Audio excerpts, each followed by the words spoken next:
All right, everyone. Thank you so much for joining me for this open Q&A. I do Sunday sermons every couple weeks, and usually I'm presenting on a very specific topic, but today I'm going to let everyone attending through the Zoom session dictate where the conversation goes. For those of you here with me in Zoom, please use the Q&A box if you would for the questions. That way I can easily keep track of what I've answered and not answered. It's hard for me to keep an eye on both the chat because it scrolls away from me and the Q&A box. So I'll be focusing on that box.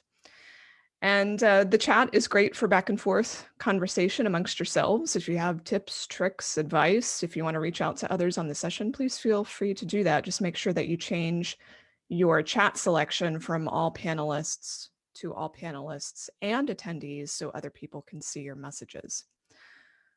All right, so we've got several dozen people here with us on the Zoom session, and I know more are watching on Facebook. So I'm just going to start from the top here. We've already got 7 questions in the hopper, so thank you.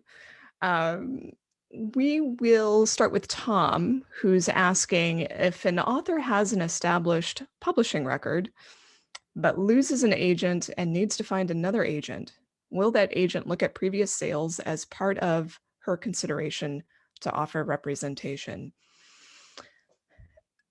I'll start by answering this question from the perspective of a publishing house, which isn't exactly what you're asking for, Tom, but it's the publishers who tend to care most about that sales track record.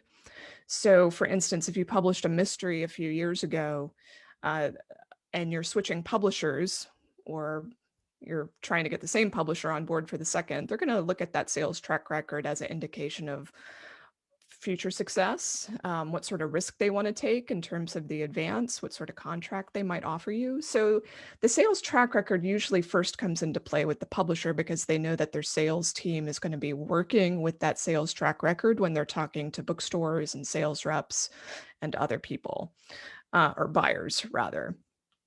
So it's the publisher that has to deal with that record. I'm not saying that the agent would never take that into consideration, but they have their own instincts and their own motivations for taking on clients. If you're switching genres, your past track record may not apply as much. They may also have strategies for overcoming a past sales track record, like they might suggest you switch to a different name that you publish under. I wouldn't worry too much, Tom, about it when you're looking for another agent. It's possible that they're going to look up BookScan figures, but they know that's not the whole picture. Let's hope that they look at the situation holistically and they're not just looking at a bottom line figure. So, but again, certainly your sales track record does tend to follow you, but it will tend to affect the publisher more than the agent search. Yasmin is asking, what gave me the idea for the Hot Sheet newsletter? And how did I know when it was the right time to launch? So for those who aren't familiar with the Hot Sheet newsletter, this is a paid email subscription service that I offer. It's been around since 2015, and it's industry news and insights for an audience of authors. And the idea came from a few places. First of all, there is a very well-known publishing industry newsletter called Publisher's Lunch. It comes out every weekday, and it's mainly for an audience of industry people, editors and agents and others on the inside of the business. I'd been subscribing to that newsletter myself practically since the beginning. I think it came out around 2000. I'd been subscribing more or less since I got into publishing, and I really admired the work that it did, but it was also definitely for an insider audience, not for authors, although some authors did subscribe to it. So that was partly the inspiration. And at one point, I was contacted by another author in the industry asking if I wanted to head up a newsletter, a paid newsletter for authors that would come out. I think it might have been on a weekly basis. And it would be somewhat in partnership too with Publisher's Lunch. And that didn't go anywhere. I can't even explain to you the reasons why. It just never achieved liftoff, but I never forgot that conversation. So several years down the road, I was talking with a fellow colleague, Porter Anderson, about starting something new. And we had kicked around the idea of a podcast, but I didn't really have any skills in audio editing or podcasting. But I did have skills in email and writing newsletters. And so we did what we knew how to do best, which is write stuff that was online only, because he was already writing for the publishing trades, for the bookseller in the UK, and for Publishing Perspectives, which is global. And so we kind of brought our expertise together to do the hot sheet. And we didn't necessarily time it in any special way. We just launched it when we were ready to launch it. So it didn't have any strategic timing. So that's the genesis of Hot Sheet, and it's now celebrating its 5-year anniversary. Here we have a question from an anonymous attendee asking how to find the right agent for a highly cross-genre book. So in this case, the book is about a period in the author's life, so memoir, in which the author documents experience in a very different culture and a climate in danger, climate change, through observation, journalism, and climactic moments of personal experience that nearly cost the author's life. So the query and the sample chapters are structured as a memoir, but it has elements of research, it has journalistic elements. And so the question is, how do you find the right agent for this? Certainly memoir, I think sometimes people think memoir is just a straight personal experience story without any other components, without like journalistic observation, without research, without other things. And that's not true. Memoir can incorporate all of those things. If the lens of the book is your life, if it's your eye, if it's your experience that's guiding the narrative arc, if it's how you're moving through the world that's, creating the beginning, the middle, and the end of that book, then I would be shopping it primarily as a memoir. If it's the social issues that take the front seat, and if it's the journalism that's driving the narrative, then I would be selling it, as the more nebulous thing as narrative nonfiction. Now, most agents, if they accept narrative nonfiction, they probably accept memoir and vice versa. So I don't know that you necessarily have a cross-genre book. You might think of it in that way, but I'm not sure that agents would see it as cross-genre. And I don't think you want to pitch it as cross-genre either. I would try to think about it think about it from the perspective of what drives the narrative forward primarily. Is the journalism and these other observations supportive, or are they primary? Usually I find that the research and the journalistic observations and these other things are supportive, and they're not center stage, and it's your own story that's center stage. So obviously I haven't seen the manuscript. I don't have any further knowledge of the project than what you've shared with me, but I do find that a lot of people are calling their memoirs something other than memoir when they shouldn't. It's still a memoir. So in any event, look for agents that accept either memoir or narrative nonfiction. They're probably going to be accepting both. All right. Denise asks if I have any suggestions for contacting podcasters to promote her book. She's having difficulty finding contact information for some of her choices.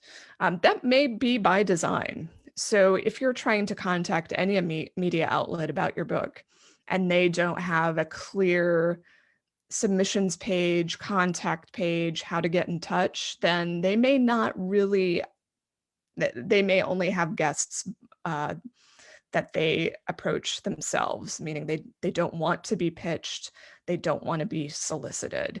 So, figuring that out, sometimes, you just have to look for the person who runs the podcast, find them on socials, see if they talk about how they find their guests or comment about upcoming seasons.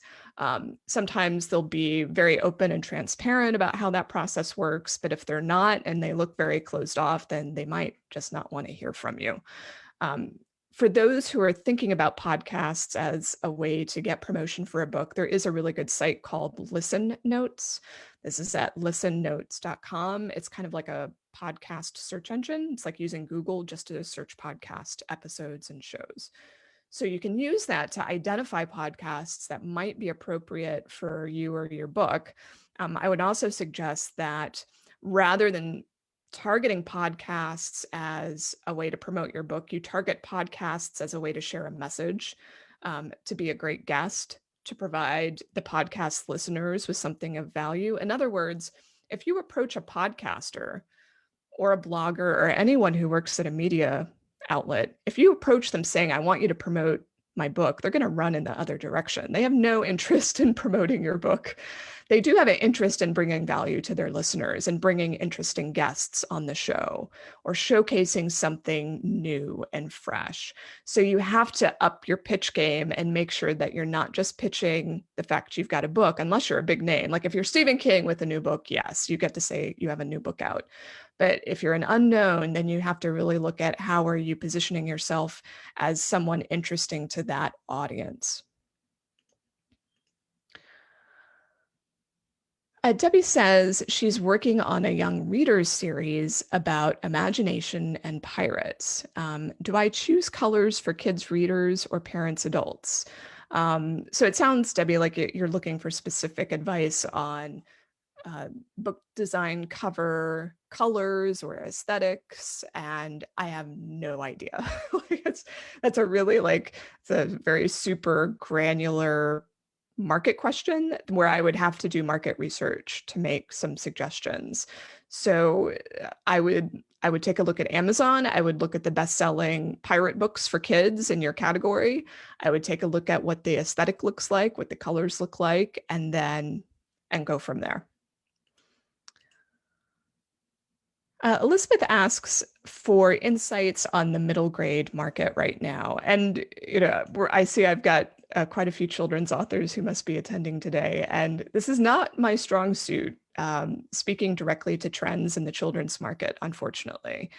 I can say, though, that there is greater interest right now in middle grade. It's having I see more acquisitions, I see more imprints being launched, I see more activity in general in the middle grade space. Now, why is that? Partly it's because YA has it's YA is partly for adults. I think there's a statistic that says 70% of young adult gets read by adults. And so there's that knowledge there in acquiring YA that just makes it a little older, a little grittier, and not as appropriate for the ages it used to be meant for. YA is usually seen as ages 13 and up. But when you get, if you look at middle grade, especially for the ages that are getting into those tween years, I think you're seeing a lot more activity now in middle grade trying to hit that 9 to 12 group. So there was a Publishers Weekly article, this was within the last 2 weeks, that there was a virtual panel of people working in middle grade talking about some titles coming up that are very exciting for them and talking about trends, where the market is going for middle grade. So I would go look for that Publishers Weekly piece. It should be free if you can find it. Again, it was about 5 or 6 editors and agents speaking about what's happening right now. So again, I don't have a whole lot of specifics about the children's market in general, about what's happening, other than to say it's a very active category and it's starting to come in. Middle grade in particular is starting to come into its own because it's so needed, given how YA is starting to feel older. It's for older kids.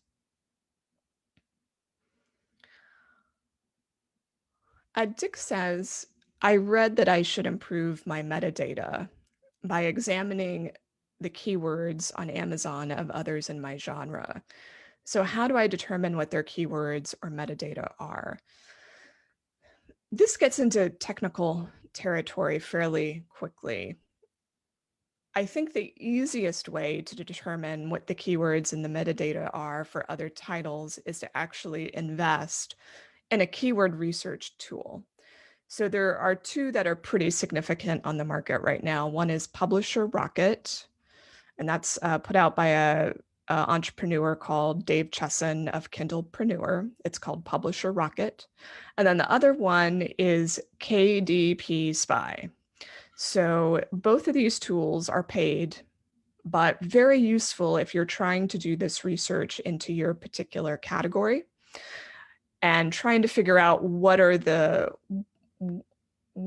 popular areas, what are the readers looking for, and then making sure that your book description and then also the back end keywords that you tell Amazon about are that they fit your book, and that they're attracting the right readers.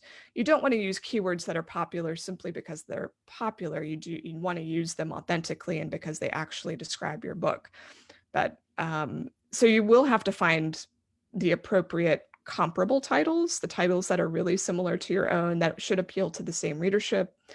Then you could use these keyword research tools like Publisher Rocket and KD Spy to figure out more about what they're doing on a keyword and category level to help inform what you're doing.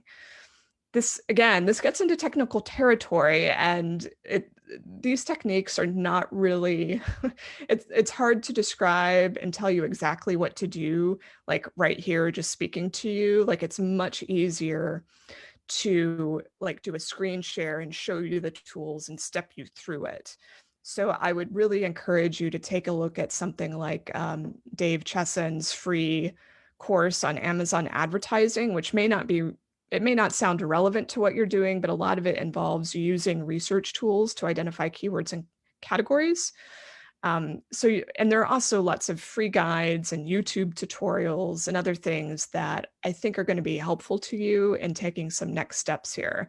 It's really hard to read about. You really need to like see what people are looking at on the screen and see how the tools interact with Amazon to understand what to do. So I hope that wasn't too wishy-washy of an answer. Pamela asks, for an author who's just finished her first novel, what's my best advice for evaluating, getting published, and marketing ideas? Well, I do have a whole book on that topic. It's Publishing 101. Publishing 101 is all about evaluating your book and then marketing it. So, it's really hard to answer that question in a succinct way, like in a couple of minutes, because it is a book-length topic. But fortunately, I have a blog post at my website. It's called Start Here, How to Get Your Book Published, that will step you through some of the considerations. Certainly, step number one is figuring out what genre or category you're writing in. Are you writing a romance? Are you writing a mystery? Are you writing science fiction, fantasy, etc.? Are you in one of the commercial genres? If you are in one of the commercial genres, then usually you start putting together a submissions package and you start pitching agents or you start pitching publishers.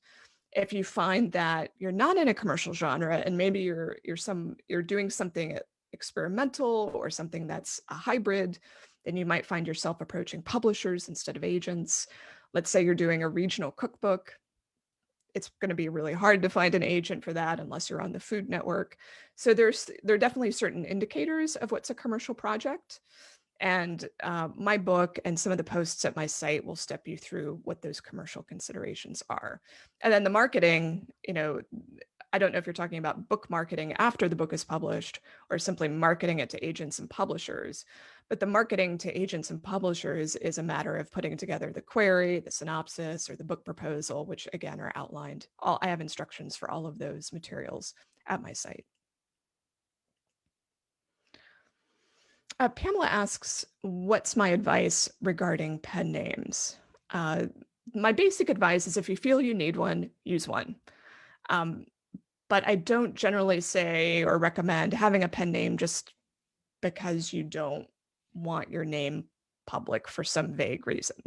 So usually people who use pen names have one of two motivations. One is that their professional life or something about their private life can't get mixed up in what they're writing and publishing. Let's say you're a lawyer or you're a doctor or you teach kindergarten and you're now writing erotica on the side. So you could see how your writing and publishing activities might interfere with your professional activities or might simply cause you problems in some way for your private life.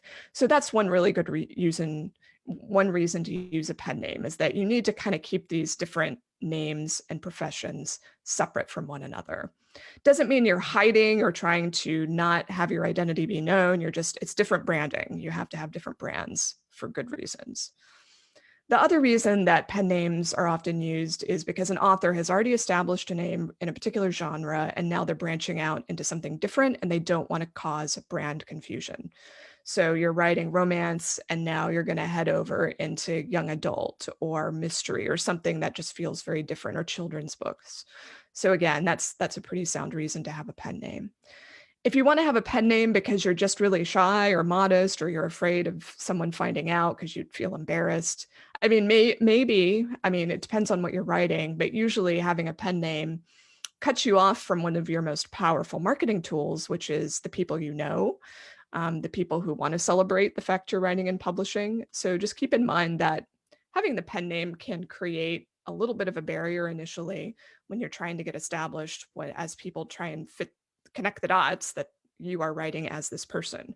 Of course, if you're trying to hide that fact from the people who know you, then mission accomplished. But I don't typically recommend it unless you're trying to keep different names separate for branding or business reasons. Ivy asks, what are some effective strategies to build a following on Twitter? There is a super helpful blog post at my site by an author named Emma Lombard. I think I can probably bring it up, actually. Hold on. And I may just share my screen here for a moment. Now, Ivy, I'm going to assume for a moment that you are unpublished, or let's just say unknown. So here is the blog post I'm referring to by Emma Lombard, How and Why to Build a Twitter Following While Unpublished. It's the most direct way that I've seen that works to establish a following. So this is a really good post to try. And Emma's a really great supporter of new writers on Twitter. So she's someone to take a look at. And while I'm here on my website, I'm going to go ahead and just show what some of those cornerstone blog posts are for the writer who is wondering, how do you evaluate your project? So if you look here under blog, you'll notice I've got some key cornerstone posts, how to get your book published, right, where I step you through commercial, how to determine if you're writing something commercial, how to find publishers and agents, how to prepare your submissions materials. And then I go down the list, how to write a book proposal, how to find a literary agent, how to write a query, etc. So there's that advice if you need it. Now, to speak more personally about how do you build a following on Twitter, the way that I did it way back when Twitter was first established, this was, around 2008, 2009, I actually created a weekly blog post called Best Tweets for Writers. And in that blog post, I linked to all of the material that I found at people's blogs and websites that I found through Twitter. So I was essentially creating a link roundup of really wonderful advice for writers that was inspired by Twitter. And I included everyone's Twitter handles in that list, as well as links to their sites or blogs. That had a really wonderful cycle of followers that it generated for both my blog and for my Twitter account. Because I found all of that material through Twitter, it meant that the people writing it had Twitter handles, and so they were promoting my roundup on Twitter, and it kind of exploded from there. Now, that was an early move. I was successful with it because there weren't that many people on Twitter at the time, and no one was doing a roundup like that. And I did that roundup consistently for a couple years. So it did take time for it to take off. I would say at least 6 months. But the principle underlying that is a great way to build a following is to bring value and attention to other people. So if you just go on Twitter talking about yourself, it can often backfire unless you're very witty or entertaining. If you're not witty or entertaining, then the fallback is, how can I be of value and how can I add to the conversations that are happening? Victoria says, the publicist who handled my last book's release has closed shop. COVID, unfortunately, was the last straw. I'm sorry to hear that. So the audio version of Victoria's book is coming out late September, early October. They had planned to work together on that. This publicist is willing to sell his media lists to Victoria for a low fee. Should she try to find another publicist to handle the audio release, or just use what he's given her and build on previous successful campaigns? So I don't know that I would hire a publicist just for this purpose. I might I might take them up on the offer of the media lists if you think they would be useful to you. But I think one of the main ways to market audio is probably just make sure that everyone who's already in your community knows that you now have an audio edition out. And here I'm going to bring up yet another blog post at my site that offers kind of a starting list. Do another screen share here so everyone sees the post that I'm talking about. So this is 5 ways to market your audiobook without ads. And she talks about very simple things that you can do to get the ball rolling. There are awards you can apply for. There are reviews that you can get. You can upload samples to specific places. You can have a launch event, of course. But I think some of the simple things that you can do are actually some of the most effective is just on your website, on any publicity materials you have, on social, always make it clear that the audiobook edition is available. And don't ignore it as a format when you're doing everything else. Christine says, I know the contents. I won't know the contents till the book is published at the end of October. Maybe sooner if they post a look inside prior to publication. How can I get my hands on an ARC? It feels like some of that question is somehow missing. So I'm going to skip that for now. And Christine, if you could come back with a question that I feel like there's some context that's not there. I don't know why you wouldn't know the content of a book before it's published. So spin back around with your question and we'll try again. Mary asks, when you talk about your book ideas to others, do you share the title you think would work for it or keep it private till near publication? As soon as you have a title that feels fairly final, I would start talking about it, especially if people are likely to remember it. I don't think I would withhold the title unless I thought it wasn't the title the book would have. So every time you talk about your book, whether it's online or in person, it's an impression that you're making. It can be seen as a marketing act. And there's the possibility that someone will remember that title and go searching for it later. So this isn't to scare anyone from talking about their book with a tentative title, but I don't know why you would hide the title when talking about it. I think you'd want to get it out there early and talk about it as early as possible, at least as soon as people can pre-order it.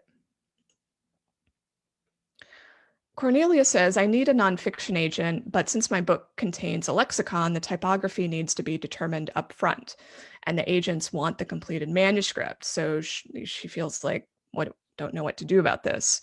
The last thing she wants is to do a complete rewrite of the manuscript to meet a different layout. Well, the good news, Cornelia, is that a lot of nonfiction gets sold on the basis of a book proposal and not the full manuscript. So what I would suggest is that you focus on writing the book proposal. And in that proposal, you can have a section that's about the requirements for the book to be published, where you can talk about these typography needs. And you can mention, what that involves, the purpose, the market purpose specifically for it, et cetera. So if you sell the book on the basis of the proposal, no problem. Most agents do work on the basis of a proposal. The only exception is often for memoir. So if this book were a memoir, you would be in a catch-22 because then agents may in fact want the full memoir. And I think you just have to decide that the lexicon is something to discuss at a later date if they're demanding that. There are very, very few publishers, if any, that are going to agree to let the author dictate the book design and formatting or layout. So I have a feeling there's going to be a continual struggle here because there may have to be a compromise of some kind. So when you have this much rigidity around how a book's laid out or what it looks like, that to me speaks to a self-publishing path rather than a traditional publishing path. Brenta says, I know that people in the publishing industry suggest writers avoid self-publishing. However, if you have a following and you'd like to have something to give them, would doing a small self-published book or booklet, like a compilation of previously published work, a few new pieces, would this be a good idea? I know that there are some in publishing, traditional publishing, who might say don't self-publish because it will, I don't know, ruin your chances of traditional. I don't feel that way. And I think that's perhaps an older message that isn't relevant today. So certainly where it does hold true is if you're trying to get a novel published, you decide you're not going to mess with the agent route. You're just going to self-publish it and see what happens. And then what happens is no one buys it. So you're very disappointed with the results. And then you decide, okay, now I'm going to take traditional publishing seriously, and I'm going to submit my self-published novel to all of these agents and editors that I bypassed. That's not going to work. No one wants to see your self-published novel unless it's been really successful in selling. So from that perspective, yes, I would not self-publish if you wanted traditional publishing for that specific book. But if we're just talking generally, like you're going to self-publish this one project in order to build a following, entertain your existing readers because you just want to, because maybe it doesn't have any commercial value. Why not? It is not going to affect the ability for you to traditionally publish another project in the future, whether that's your next book, your next collection, whatever it might be. So I would have no fear about this, Brenda. I would go full steam ahead and self-publish this compilation or booklet or whatever it is that you have in mind. I don't think it's going to detract from any traditional publishing efforts in the future.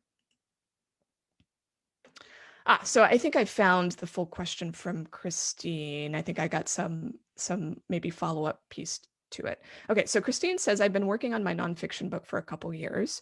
I was just getting started on my agent search and book proposal when a new book was listed on Amazon for pre-order, and apparently the book description was identical to her own. It was like the same exact book. So Christine is devastated, but has somewhat recovered and is going to continue writing mine. So then there was the series of questions that came up. I'm sorry, Christine, that this has gotten somehow segmented across several boxes. So, some people feel like idea theft happens, or something about their work's been stolen, especially if they've submitted it somewhere or posted about it online. What I find is most often the case, in case you were worried about this, Christine, is that there's something in the zeitgeist. Like a lot of us, see the same headlines. We're engaging in this similar pop culture. We see the same shows on Netflix. We see the same memes on Instagram. We talk about the same stuff with our friends. I'm going to assume you're in the US and you're engaging in the sort of culture that everyone else is engaging in on some level. Like there are other people in your demographic and you would have the same cultural touchstones. So to the extent that's true and that you're engaging with the culture and you have these ideas for books or articles, other people will have those same ideas too. So it's not something to get alarmed about in terms of theft, but of course it can be devastating when you realize, does this totally eliminate the market for my own book? And usually the answer is no. There's often room for more than one book in the market. Hundreds of books even. I mean, I don't know what this book is about, but usually there's room for more than one on any topic. It's all about your perspective and thinking about what does this other book maybe fail to do well that I can do better, or how am I hitting a different segment of the market? So you're not really going to know how to position yourself until you see this other book. Like you said, it's on pre-order. So if you can't get your hands on it yet, and I think that's what your other question was about. Yes. So how can you get at the contents of that book? How can you see what's inside it?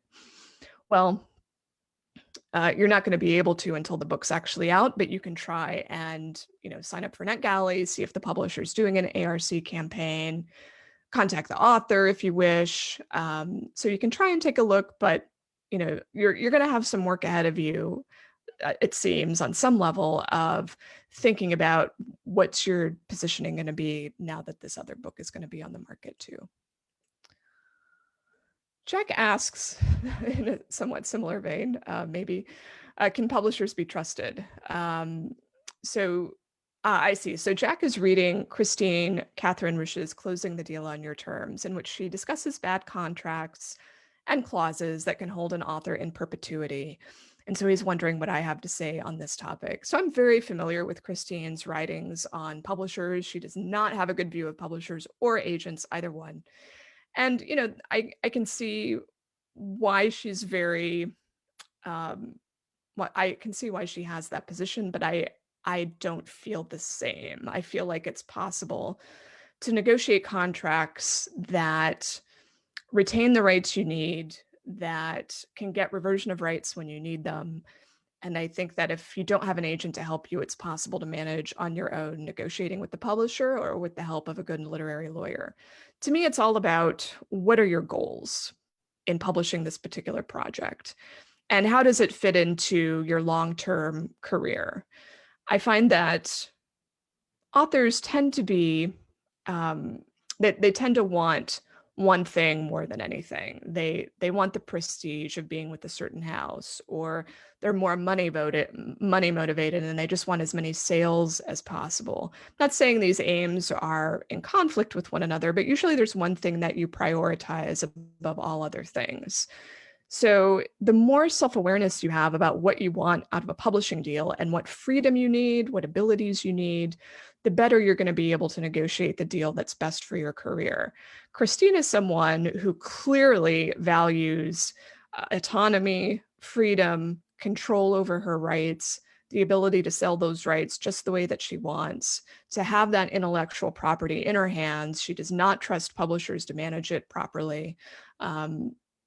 So she, and if that's your stance, then by all means avoid signing deals with publishers. But I find that a lot of authors, well, I shouldn't say a lot, find that many authors have no interest in the level of deal making and licensing and contract wheeling and dealing that Christine Catherine Rusch has. So she can handle that. She wants to handle it. But there are other authors who do not. They want an agent to handle that sort of thing. They do not want to be that knee deep in the business machinations. So you do have to think too about what is it that what are you willing to compromise? What are your priorities? So I'm not as down on publishers as she is. I don't think publishers are out to get authors and to foist bad deals on them, but yeah, they do drop the ball. The big publishers manage thousands of titles, and they're not going to have, accurate record keeping of foreign rights deals for every single one. I know that she often gets very irritated with how publishers or agents don't always account for all of the sales and license sales that happen through licensing deals. And that money can be very long in coming, and sometimes it never appears. But as far as just US-based sales, I think you can by and large trust the reporting that you're getting from publishers. If they didn't have pretty rock solid reporting, at least for the US-based sales, they would be in serious, serious doo-doo. Paul says his book is based on his father's life as a counterintelligence agent, with each event as a short story. It is based on fact, but is written as fiction. What genre would this be in? Well, if all of the events, if it's a collection of short stories that are kind of linked, then you have a collection of linked short stories. It sounds like it could be a novel, maybe. It depends if there's like a cohesive narrative arc with a beginning, middle, end. But if it really is just story, story, story, story, story, all featuring the same character, then you've got a collection of short stories. So you would sell it as fiction, you would sell it as a collection of short stories. Catherine, this is going back to the hot sheet, which I talked about earlier. What are the ways that I built my email list to distribute the hot sheet? So I was able to get paid subscribers on the hot sheet because I already had a really robust marketing foundation in other areas of my business. I already had a free newsletter going out to at least 10 or 20,000 people. I had a blog that was attracting 50,000, 100,000 visits every month. I had 200,000 followers on Twitter. I had 10,000 on Facebook. I had an active Instagram account. So when you look at all of these owned assets that I had and still have, it didn't make it that hard to spread the word about Hot Sheet and getting subscribers onto that list. It was also very easy once the newsletter got up and running. It comes out every 2 weeks. It's 5 to 10,000 words per issue. So once there were several issues out, you're starting to develop an archive of content, and you can take some of that content and repurpose it and publish it as a way to generate new subscriptions, because you can publish articles that have some of the highlights of the best stuff that you've published and use that to lure people in the door. Elba says, I wrote a literary novel, coming of age, with a main character who is a child for the first part. And an agent said she didn't think it would be easy to sell in an adult market, and now she's not sure where to go because all of the themes are not appropriate for children. First, just whatever that agent told you, just set it aside. It was one agent, and who knows if they're right or they're wrong. I always hate to see writers get tied in knots just because of a single opinion, and I don't even know if this is a person whose opinion I would trust. So it's possible to write a coming of age novel that's for adults that features a child character, period. They're everywhere. So the age of the character does not determine whether the audience is adult, or younger. It's all about how it's written, what sort of themes it's building on. So like young adult is often about leaving the parents behind, for instance, and there tends to be a lot of angst and dealing with issues that teenagers deal with. So all this to say, I mean, you could have a problem with genre or category. It might be there, but just because this one agent said it wasn't going to be easy to sell to the adult market shouldn't dictate your next steps. If it's for adults, it's for adults, and that's how you should market and look for agents and publishers for it.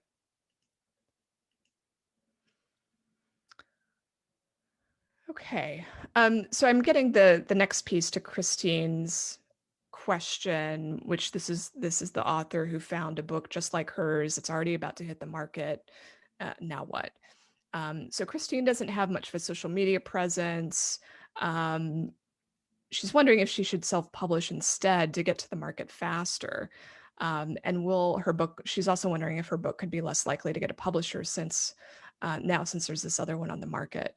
I don't necessarily think this means you should self-publish and get to the market faster. Unless we're talking about like the book is about the upcoming election, or the book is about something that's going to happen in January 2021. Like there would have to be a really compelling reason for this book to be going out of date for me to rush it to market, because the audience won't be there, let's say in another 6 months or in another 12 months. If that's the case, if there is a ticking time bomb, maybe I would rush it to market, but even then I would be hesitant. So as far as what you can do though to differentiate yours from this other book, you're not going to know until you see the book. That's just the honest truth. Jack says, I have an interest in the market for sword and sorcery fantasy. And what advice do I have for marketing a book in this genre?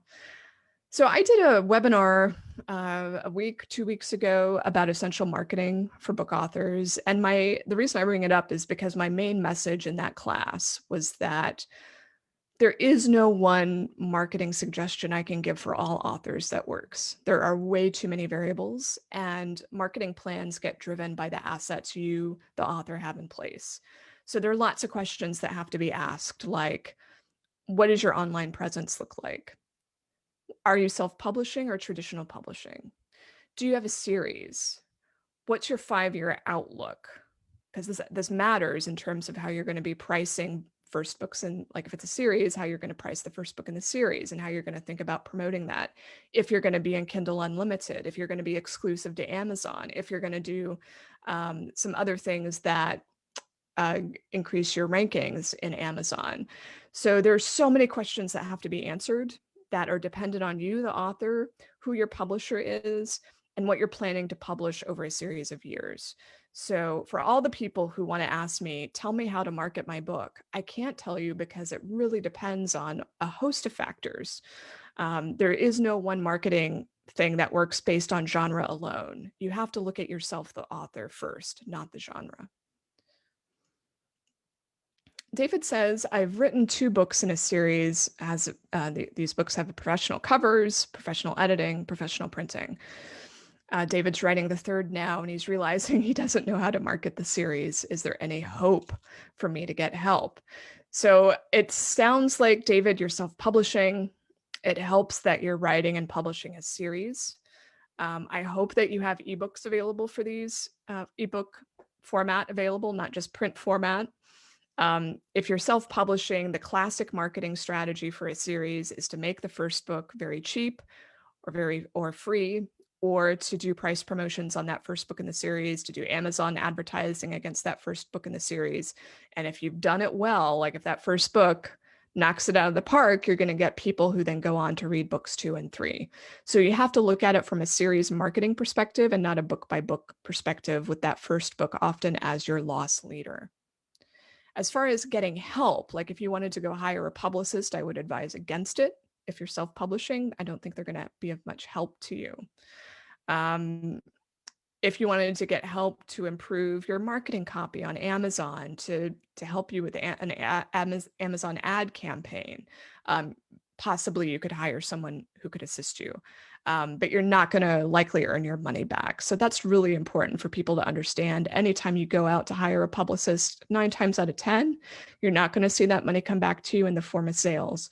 Doesn't mean that you shouldn't hire someone to help you, but you have to see it as a long-term investment, something that will raise your profile or accomplish a specific goal for that book or for that marketing. And then you have to think about how you're going to build on that if it's successful. So for example, if you hire a publicist to get you on, you hope, get you on every podcast related to your particular category, like you want to be on every science fiction fantasy podcast. And the publicist is able to do that for you. You're able to get on 3 or 6 or even 10 podcasts that reach your audience. You may not sell enough books to have made that campaign worth it, but you have now reached readers that I'm assuming are important to you. You have built relationships with the people who host these podcasts. When your next book comes out, hopefully you can get on those podcasts again. And so just think about it as step by step by step by step. You're always building on each step that came before. So if you can hire a publicist with that in mind, it can be a good investment. I'm going to get a drink of water. Yolanda says, I'm planning to slowly launch some new writing related services in the fall. And what ways would I suggest I publicize each launch? So she remembers that I said in a past sermon that I wish I'd publicized my paid newsletter more. So she's wondering if she should also do more.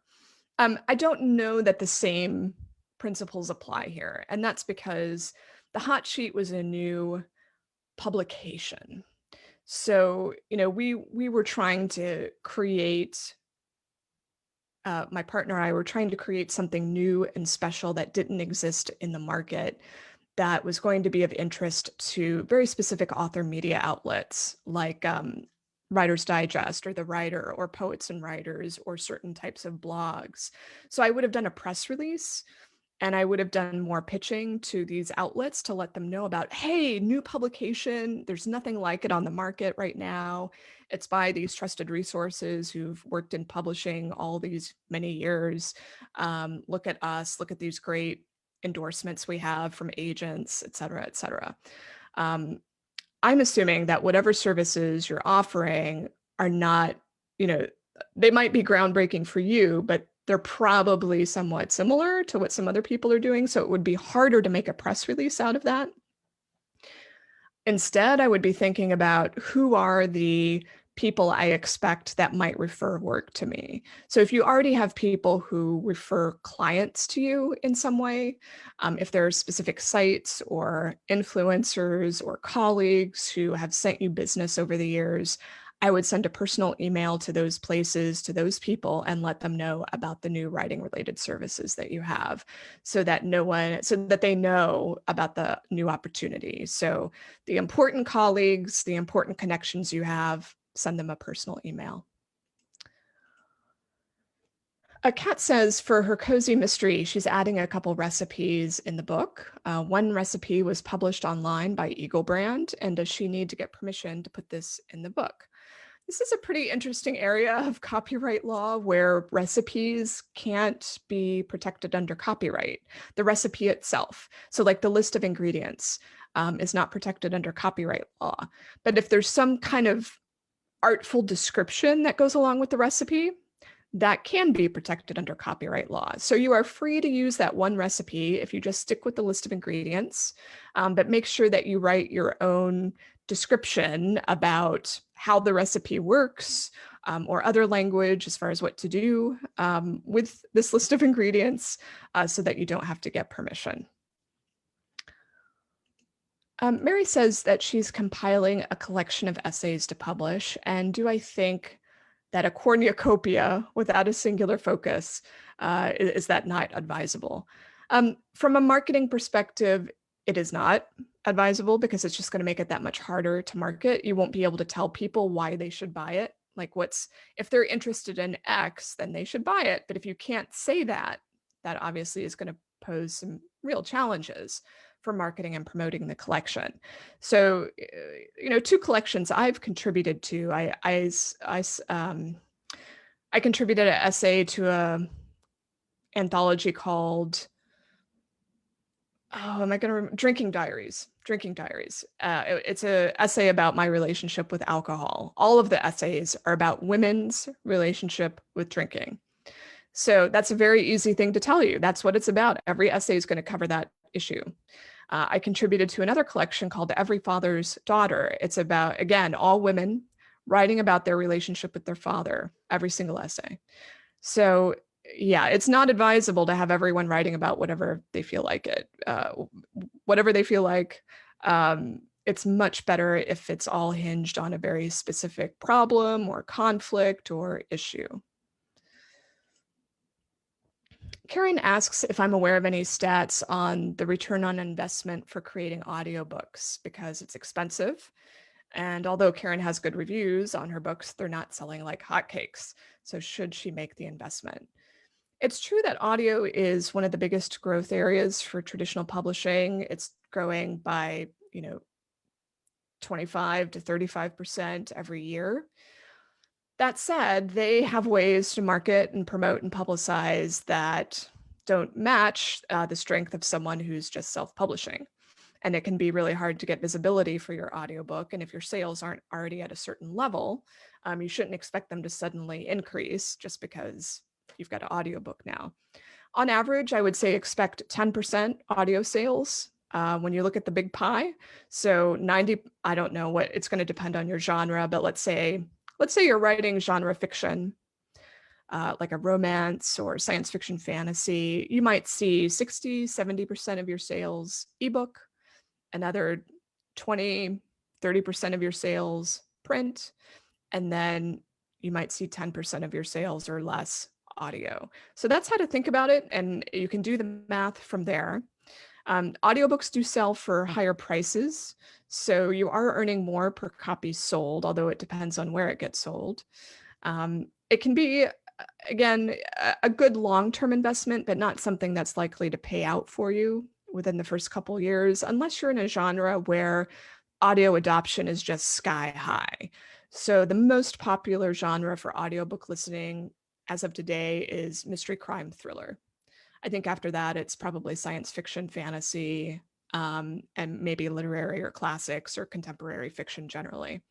So if you fall into one of those categories, that might light more of a fire under you, but as you say, it's expensive. I think you can easily spend $5,000 on audiobook production, maybe $3,000, if you get a really cost-effective production team. So yeah, I would pause before doing it. I think it's until maybe you have a bigger pie, a bigger sales pie to support it. I have an anonymous writer asking if I think author readings are effective. This person confesses that they do not enjoy author readings and that they do not like to read out loud. I'll confess that I am not a fan of the reading, just a straight reading without anything else. I much prefer things that are a little more interactive, things that are more presentation oriented, that are more of a conversation with the audience, that bring in interest. And especially right now when we're, all staying at home more often and there's this plethora of virtual events, it's not terribly engaging to just do a reading in front of the camera. You have to think of outside of that model today. So I definitely wouldn't be sticking with the author reading model right now if you're doing a virtual event. And I would think more creatively once we get back to in-person events. Jerry says, I'd love to have some social support for my writing and marketing efforts. Do I have recommendations? And Jerry's thinking not just of support during the writing process, but also after. Jerry used to belong to Autonomy before it closed. Some of this is going to depend maybe on your genre, your demographic. So like Wattpad is a really great writing community, but it's filled with younger people. There's Story Origin, which is really great for self-published genre fiction authors. There's a lot of cross-marketing and promotional opportunities that happen there. If you're in the self-published romance area, there's the Author Support Network Facebook group, which is very useful. Similar for all types of authors, you'll find Facebook groups for like 20 books to 50K. There's also the Six Figure Author podcast that has a devoted Facebook group associated with it that I find engaging. So, but those are self-published fiction authors primarily. So again, this depends on what sort of stuff you're writing. And if you would find common cause with the other people in the group.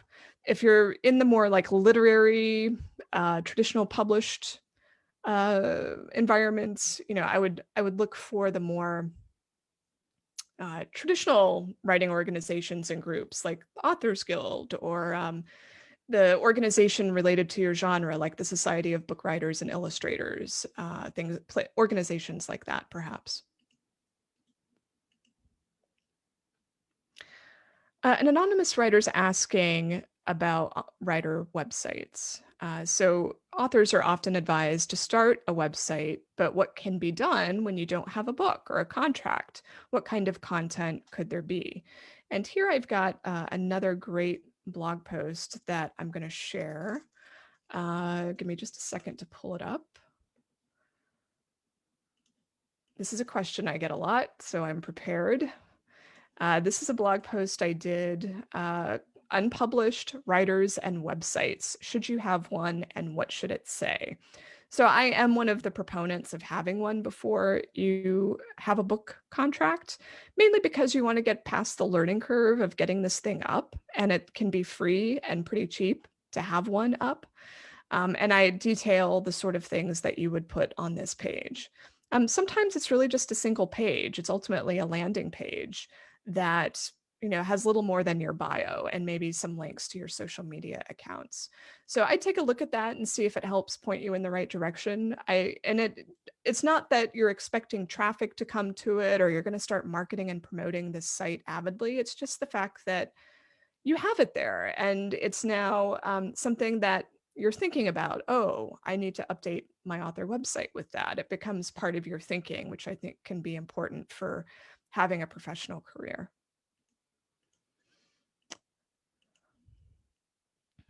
Elizabeth asks, do I have any advice around submitting a manuscript directly to a publisher's call for submissions?